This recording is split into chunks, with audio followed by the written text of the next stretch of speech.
In lecture, we left off with this slide. So again, once we start to look at different staining, different characteristics of organisms, we try to identify it all the way down to genus and species. But instead of just looking at just physical characteristics, we can look at other things. We can look at their genetics. And the 3 domains we talked about, that all living things are organized into one of 3 domains, was actually developed not because of physical characteristics, because of ribosomal nucleotide sequences. The fact that similar organisms are going to have similar nucleotide sequences.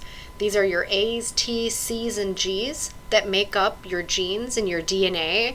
Well, ribosomes also have nucleotides. There is DNA in your ribosomes. And looking at just these sequences, again, similar organisms are going to have similar nucleotide sequences, is what officially developed the 3 domains of living organisms. So it's not just physical characteristics. We can look at nucleotide sequences, even down to ribosomal nucleotide sequences. Otherwise, we look at physical characteristics. In this week, we already started to look at some differences. What do things look like on plates? We can look at biochemical tests, serological tests, phage typing, and analyzing those nucleic acids.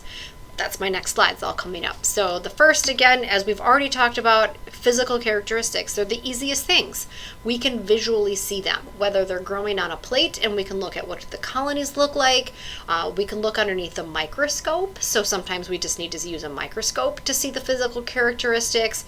What shape are the cells? Are they a coccus-shaped bacteria, a bacillus-shaped bacteria, a spirillum? Are they gram-positive? Are they gram-negative? We can look at other characteristics. If they're a larger organism, what makes a particular fungus look like that fungus, different types of worms. Just looking at physical characteristics, super easy to see, big clue at narrowing it down what something is. This is just looking at, some cool, unique, isolated colonies. We can also do from biochemical tests. Certain organisms behave differently. Some organisms can break down some certain sugars, some can't. And we will do some of these biochemical tests in lab, as we can ask them, well, can you break down this sugar? And it's just a yes or no. If they can, we get some type of color change. And we ask enough yes/no questions, we can eventually figure out what the organism is based on what it can and can't do with certain chemicals that we give it. Now, a lot of these tubes get very putsy, and they're time consuming, and they're large, and we actually have now computers that can analyze a whole bunch of different chemicals, looking for different color changes and the breakdown of different substrates, and it can analyze all that and right away start to look at, well, what might that organism be based on, can it break down certain sugars like sucrose or glucose?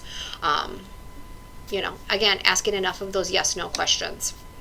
A serological test is, well, now we're going to look to see, what are some of the antibody antigen reactions to eventually identify it. So we can do an example of a serological test. So serological comes from the term serum, which is the liquid portion of your blood. So it's like the plasma. It's just plasma without clotting factors. And why we care so much about serum, this plasma minus clotting factors, is that this is where we find antibodies. And so if we want to know if a particular person, has ever been exposed to something, we can look to see are antibodies present. And if the antibodies are present and we expose it to the right antigen, we will see clumping happen. Because we know antibodies, the big red Ys, recognize very specific molecules, and when they attach to them, they can clump together because they're specific. So this shaped antibody cannot attach to this antigen. We can use it to identify an organism. So if we are trying to identify, is this particular organism that has these little blue spikes all over it present, if we mix it with an antibody that can detect this particular blue organism with little yellow triangles on it, it will clump together. It's a super easy way to identify something, is looking at antibody antigen response. And it's quick. We can do this with blood typing. It can tell you exactly what kind of red blood cells you have based on clumping. That's an antibody antigen response. A fourth way we can try to narrow down what type of organisms is called phage typing. So where the phage typing comes is, this is when we're trying to identify certain types of viruses. So viruses, although viruses can cause us issues, viruses can also cause bacteria issues. Bacteria are still cells. They can get infected with viruses, and viruses are very specific for what cells they can infect, even down to can they or can they not infect certain bacteria cells. So we can actually spread an entire plate of a certain kind of bacteria. It's called a bacterial lawn. This whole plate's covered in bacteria.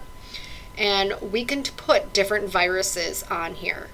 And we can look to see if the virus can infect this particular bacteria. The virus will kill the bacteria. You end up with areas without any bacterial growth. But we can look to see and identify the virus based on will it or will it not infect certain bacteria species. Does it or does it not form certain plaques? So we can use it to identify certain bacteria species. We can also use it to identify certain viruses.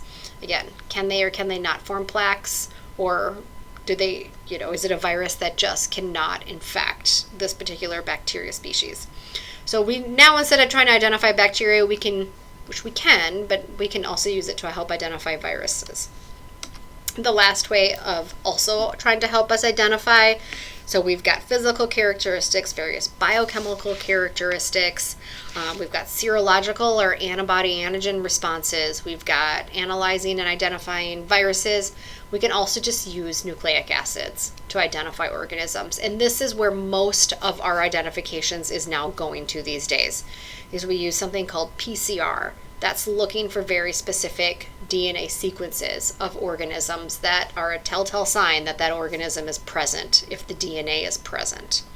Usually they're focusing on the cytosine and the guanine patterns, like how many are there, where are they when they do it. But this is where a lot of our definitive diagnoses is looking at those genetic differences. Why we care, once we find out all this information about these different organisms, we can use flowcharts to eventually identify what it is. So flowcharts are an example of what's known as a dichotomous key. The di means two, and so we always are given a choice of statements, but only two statements. It's either has this or it has this. Or does it have this? Yes or no. Like, there's only two options. And based on your response, it asks you to go to another question. And if you ask enough yes/no questions or either or choice questions, you eventually can identify different bacteria. This is just showing an example of a dichotomous key. The first question, is it gram-positive? It's a yes or no. It's two choices. Yes or no. Well, this particular bacteria is not gram-positive.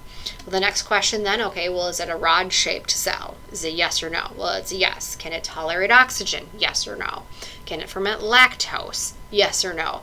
Like, if you ask enough yes/no questions, you can eventually identify bacteria. This identifies whatever bacteria they were trying to identify down to an Escherichia, which is the E in E. coli. Based on questions, they could have identified and narrowed it down to some other type of bacteria. Again, we're going to be using these later this semester in lab.